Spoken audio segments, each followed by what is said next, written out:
Guys ready?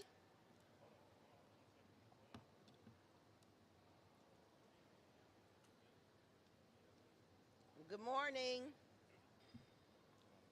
Thank you for being here.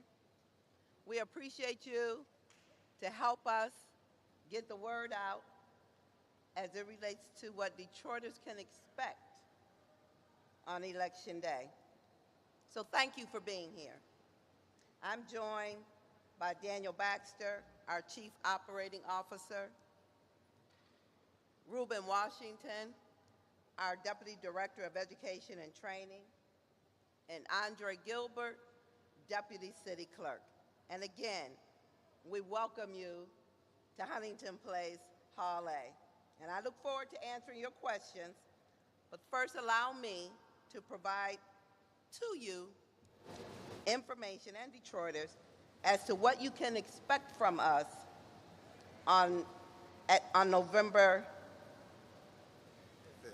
Why do you have 4th on here? That's what they do to me. On November 5th, our presidential election. So Detroit has 524,000 registered voters, and we anticipate a turnout of approximately 51 to 55%. I'm excited to announce that already about 22,000 voters have cast their ballots at one of our 14 early vote centers, and by Sunday, we expect that nearly 35,000 Detroiters will have voted early. That's exciting for us, especially when you consider this is our first time using early vote centers for a presidential election. So we're very excited about that. We know that more than 110,000 absentee ballots have been issued, and we anticipate counting roughly 100,000 absentee ballots by Election Day. And because of the momentum that we're seeing now in early voting and absentee voting, we anticipate nearly 150,000 Detroiters to go to the polls and cast their ballots on Election Day. I'm proud of that number. If you add up the numbers, it means that we're poised to see upwards to 290,000 Detroiters voting in this election, which translates to about 53%. Things are much different now here since 2022. There's no doubt that Proposition 22-2 and the new legislation that has changed the culture of elections in Michigan. We can now take advantage of 16 full days of early voting, and voters can now receive an absentee ballot for all elections held in Detroit by being placed on the permanent ballot list. We have about 97,000 voters in Detroit on our permanent absentee ballot list. In addition to constitution and legislative changes, we've also taken advantage of the new technology that has given us the opportunity to mail and receive absentee ballots in record time. Technology, coupled with our very aggressive Return Your Absentee Ballot as Soon as Possible campaign, has benefited the department, as we've received over 81,000 ballots. Now I'd like to talk about the important work taking place right here in this hall. The last time we gathered in this space was back in 2022. And like then, it was on the Thursday before the November gubernatorial election. At that time, the hall was set up with 100 tables, high-speed tabulators, adjudication stations, all arranged to accommodate nearly 1,500 poll workers. Well, today, the setup looks much different. Behind me, you see only 50 tables and approximately 250 people who are all assigned to process our absentee ballots over the course of 9 days. Our team is working 3-day shifts across 9 days each, totaling 750 people committed to this process. Since we began on Monday, we've already counted 37,600 absentee ballots right here at this place. And at this rate, by Election Day, we anticipate that the only ballots we'll be processing here will be those absentee ballots received by mail and from our secure drop boxes throughout the city. In partnership with the Detroit Police Department, Wayne County Sheriff's Office, Michigan State Police, Attorney General's Office, U.S. Department of Justice, and Huntington Place Security, we have established and maintained a comprehensive security plan throughout this week and the days moving forward. This plan will continue through election night to ensure the safety of our election workers and the integrity of the election process. We have a robust website where the public can view up-to-date results on election night. We'll also provide Clerk Garrett with our data, enabling her to compile cumulative results for all 43 communities in Wayne County. Results are expected to be posted around 9:00 p.m. and should be completed by midnight, assuming our 8:00 mail delivery doesn't bring in an unusually high number of ballots. There will be 4 result reporting expectations. You can expect early vote results, which will be approximately 35,000. Absentee results at 9 p.m., you can expect the pre-tabulation, which will be about 90,000. 11:00 p.m., election day, approximately 10,000. And then you can expect the precinct results, which will bring in another approximately 150,000 voters or ballots. In closing, I want to remind Detroiters with absentee ballots to please get those ballots out to us as soon as possible. Don't use the USPS at this point, the United States Postal Service. Instead, use one of our 34 drop boxes that we may receive your ballot in a timely fashion, that we may process it for Election Day. At this time, I'm happy to take any questions that you may have. Yes?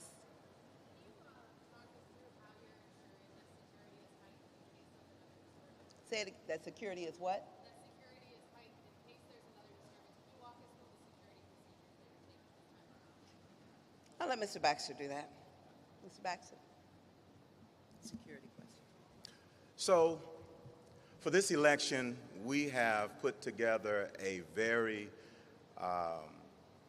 rigorous security plan. We've had conversations with Detroit Police Department, the Department of Justice, and all other forms of law enforcement.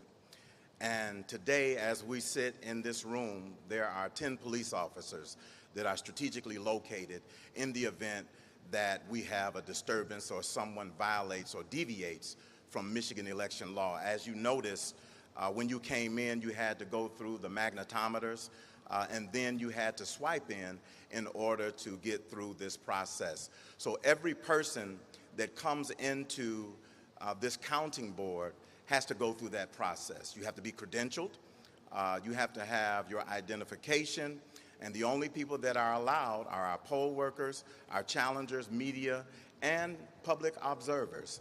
The perimeter of the area is covered. There are aerial views of Huntington Place to ensure that this operation maintains its safety throughout Election Day. So we're very confident that we have a security program in place to ensure that every person in here feels safe and can do their job. And to that point, we've been here now for 4 days, and we have not had one issue or disturbance that has impacted this operation.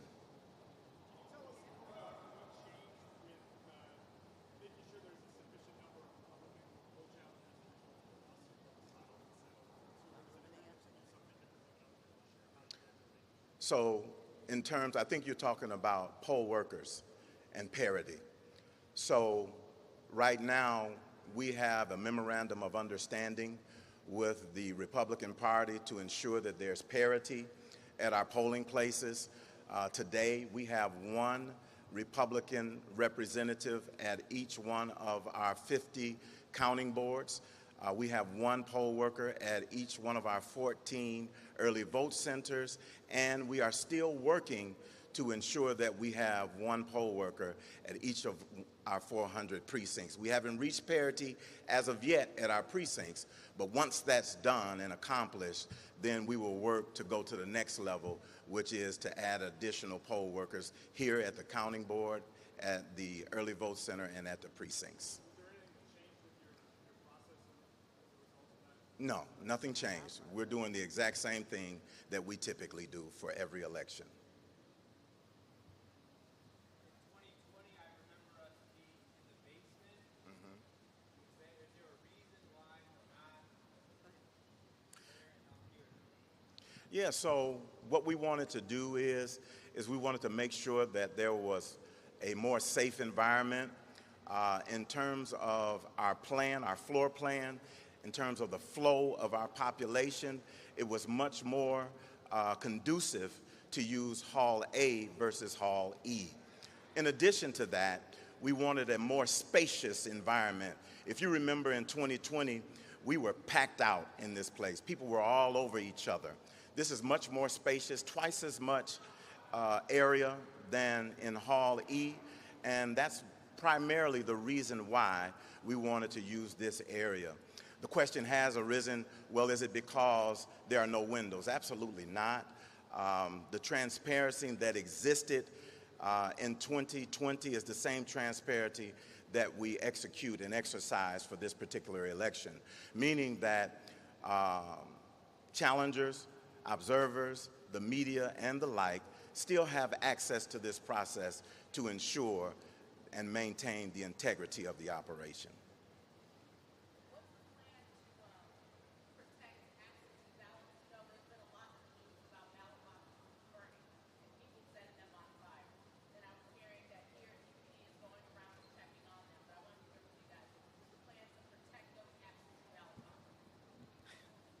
So thank you for that question.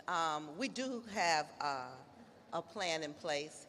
We have these devices that we use that we put inside the drop boxes that prevents a fire. We also have security sitting in front of those drop boxes during the overnight, just to keep an eye on them. And so, yeah, we are definitely prepared in the event that someone wants to do something like that. Back in August, there was a delay in getting results as a result of a firewall problem, I believe is how it was explained. Can you explain how the city transmits results to the county for that, and also what you're doing to make sure that doesn't happen again? Yeah, so that was paramount in our planning for the November election, to guarantee that we have expeditious results reported for this election. As the clerk mentioned, you'll start seeing results roll into our website and the Wayne County Clerk's website right at around 9 o'clock. We've tested our result reporting program to ensure that it is robust, that it's hardy, and that it can accept all of the information and data. So we're very confident that we will not have any type of problems or the problems that we experienced in the August election. In terms of security, I know there was an incident in the past about a poll worker or a town poll worker, I think it was, being approached outside of the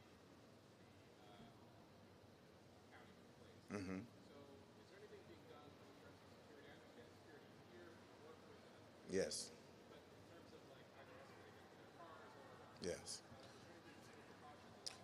Absolutely. So every poll worker that's working here, they're either brought in by a ride or they park upstairs on the roof. And the Detroit Police Department has an officer on the roof to make sure that every one of these individuals that are working here today can safely get into their vehicles and go home. At the end of the ramp, there will be a police officer, and all throughout downtown Detroit, particularly in front of Huntington Place on Washington Boulevard, we have officers present to ensure that nobody is unduly or unnecessarily harassed.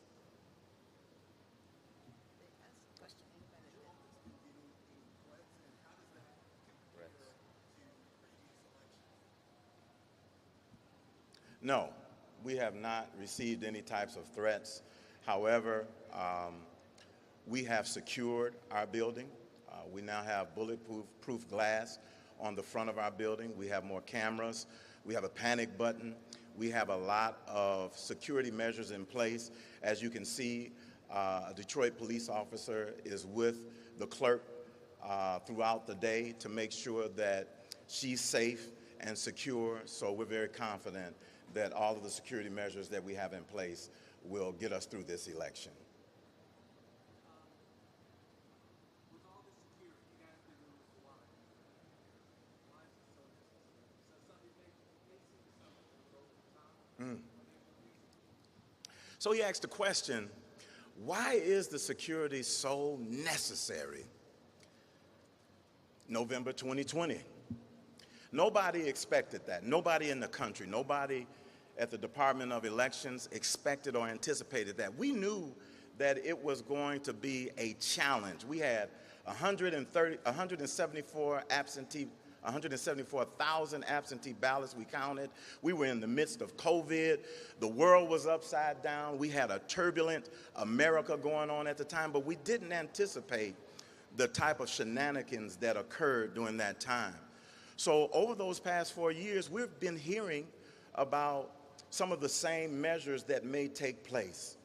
So to guarantee that we have something in place, we expect and hope for the best, and we've planned for the worst. But I think the clerk would like to embellish. Yeah, Corey, I just wanted to say to you, you know me, and I do feel like, and through my years as clerk, I felt like it's an overkill to have an officer with me, and I never really engaged in that kind of activity. But when they came to my home, in 2020 and threatened my life because they thought that I had something to do with the fact that Trump lost, then it became different for me.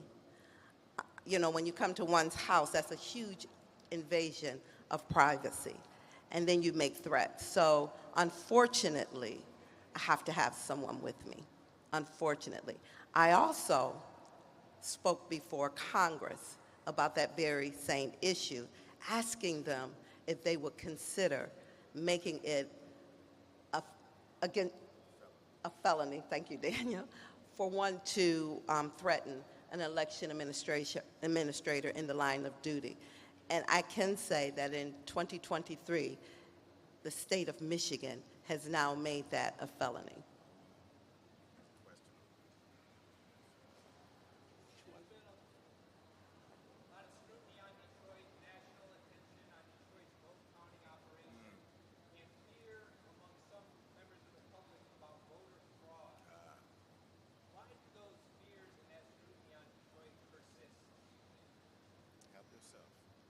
My answer may not be as well scripted as Daniel's, but it's never been proven. It has not been proven. We've been taken to court several times as it relates to fraudulent activity, and none has been noted in the city of Detroit ever, well, since this administration. Why do they continuously do that? In my opinion, I think that they feel that they can bully us and get away with it. But not so, not so.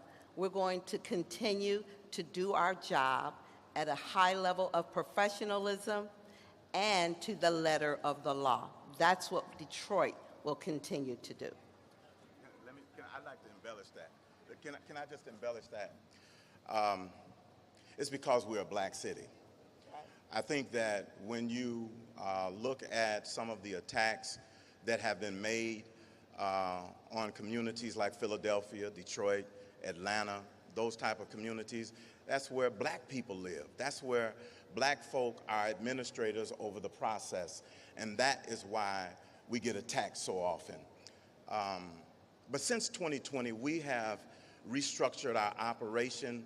We've dotted our I's, crossed our T's to make sure that we can do one thing that's really important to the Wayne County Board of Canvassers and the Michigan Board of Canvassers, and that's balance our boards. In 2021 and in 2022, during the mayoral and the gubernatorial election, if you check the record, If you go to the state board of canvassers, the county board of canvassers, they will tell you all of Detroit's precincts and absentee voter counting boards balanced. What does balanced mean? If you open up the poll book, if there's 500 voter names, there should be 500 ballots, and there should be 500 on the total tapes. That means that there's a balance in that particular precinct. The other thing that I wanted to add to that is that in each one of those elections, there was a recount. Did anybody hear about that? You know why you didn't hear about it?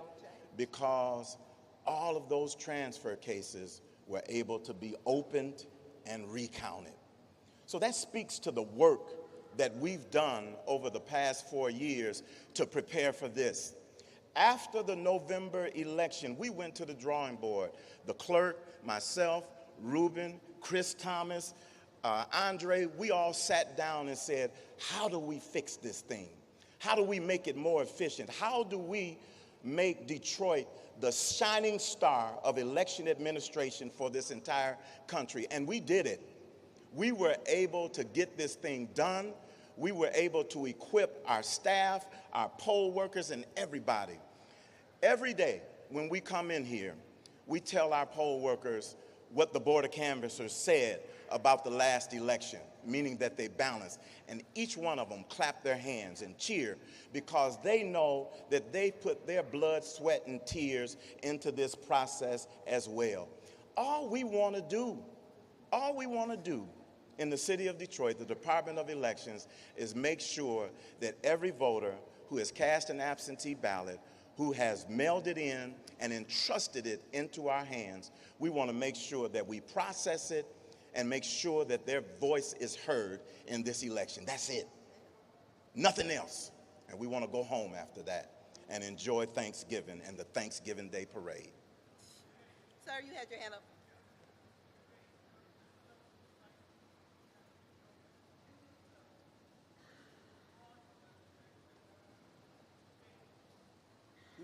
Not in Detroit. No, the answer is no, we have not. Not in Detroit.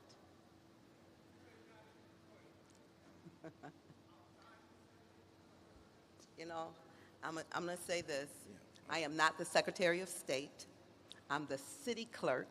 I deal with my little lane, and that's Detroit. And that's a handful. Young lady with a hat, the young lady with the hat on, Yes. the white hat, she had a question.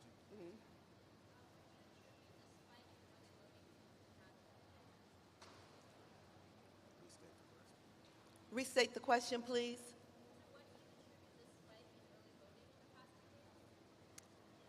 I'm going to give you my answer. What do I contribute to the spike in voter activity in the city of Detroit? Well, there was a rally in New York, and at that rally, it was said that black folks were talked about negatively. Puerto Ricans were talked about negatively. And people feel like we are seen in a disparaging way. So I think as a lifelong Detroiter, I think in the city of Detroit, we're from the school of we can show you better than we can tell you. So Detroiters are feeling put upon. They're feeling like you're trying to talk about us. Well, I think that people have forgotten our history, or maybe they don't know our history. But we're a strong and resilient people. And when you tell us we can't, we do.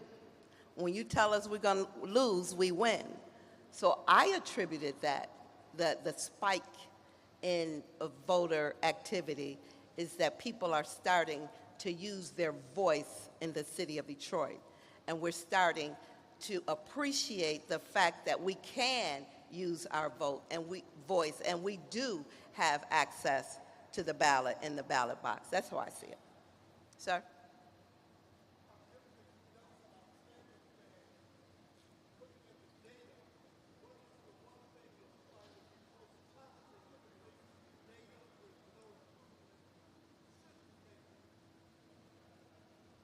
I answer? I'll let you answer.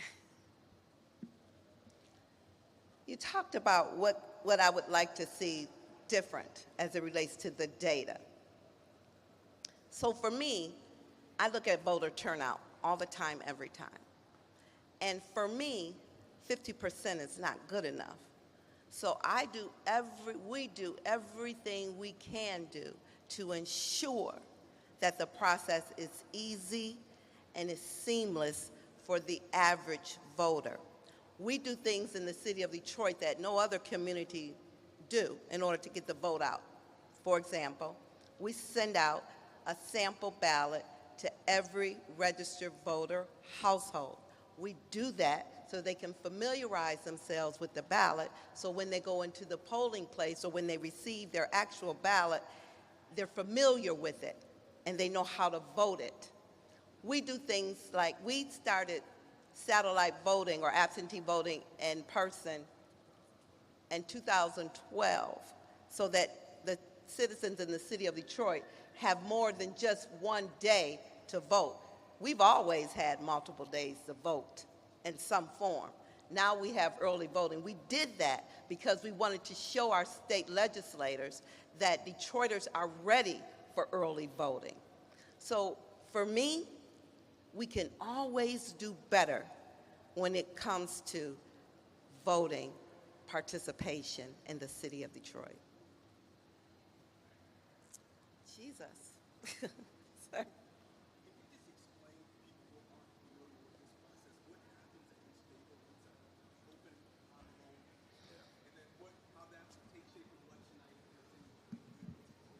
So he wants to know what happens at the processing table here inside of Hall A and Huntington Place.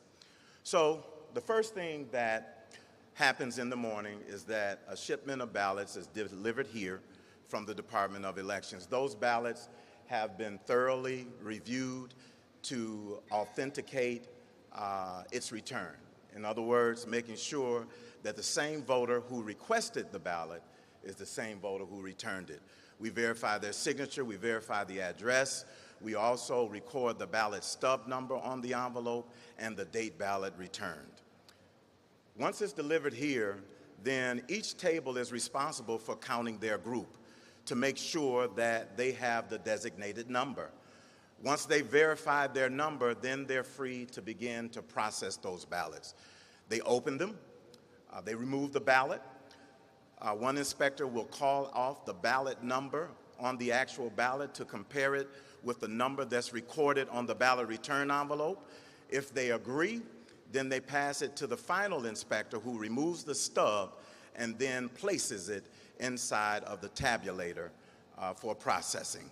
And that's the process in a nutshell. Once they're done, on each day they close out their precinct, produce their preliminary totals tape, which just tells them how many ballots have been cast up until that point, until Election Day. Then on Election Day, Are you done? no. Then on Election Day, it's a little different. On Election Day, this is for result reporting. The process is the exact same with the exception of 8 o'clock p.m. At 8 o'clock p.m. on election night, we will produce preliminary results. All of the ballots that have been tabulated from Monday all the way through Monday. Those are the first 8 days. Those results, once they are tabulated, will be delivered to the Department of Elections so that the results are uploaded into our system software for reporting. They will be reported at the Department of Elections as well as the Wayne County Clerk's website. Then you will see the results from early voting as well as the precinct that come in. The clerk mentioned that at 8 o'clock we have to pick up another share of ballots all over the city. They have to be verified and then they will be returned here to Huntington Place for tabulation, and at that time we will produce our final results for Election Day in the same way that we produced our pre-tab results. So let me just say this to you. Again, thank you all for being here. We appreciate you for helping us to get the word out. But I know that you all are journalists. And if we keep talking, you're going to keep creating stories and questions in your head. And at some point, we must get back to work. All of us are working administrators. I know I have a job to do today, and I need to get it done. So I'm going to end this press conference here. I thank you, and help us get the word out that there are 3 more days of early voting in the city of Detroit, 5 more days until Election Day, and we need everyone to get out and exercise that oh so important right to vote. Thank you so very much.